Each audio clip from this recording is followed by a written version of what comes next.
Dumela, my name is Mildred Thabeng. I proudly come from the beautiful tourism capital, Maun. I come from a community that taught me humility, hard work, and the value of service.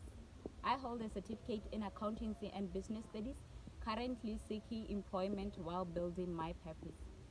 I want to be remembered as a woman of purpose and resilience. I want people to know that where you come from does not limit where you can go, whether it's from Maun to the Miss Universe stage. I want people to remember me as a woman who showed up with grace, worked hard, and represented our country with pride. I want to make an impact in youth empowerment and financial literacy, starting with the boy child. Many finish schools but can't save, budget, or start a business.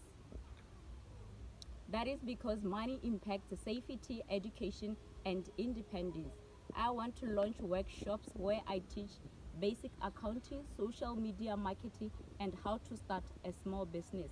We can't wait for jobs, we must create them.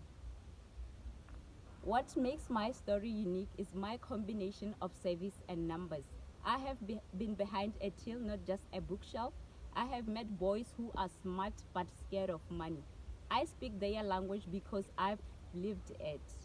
I bring the grassroots voice, an accountancy mind, and a queen's heart. I'm not just here for the crown. I'm here to use it to teach, to serve, and uplift my people. Thank you.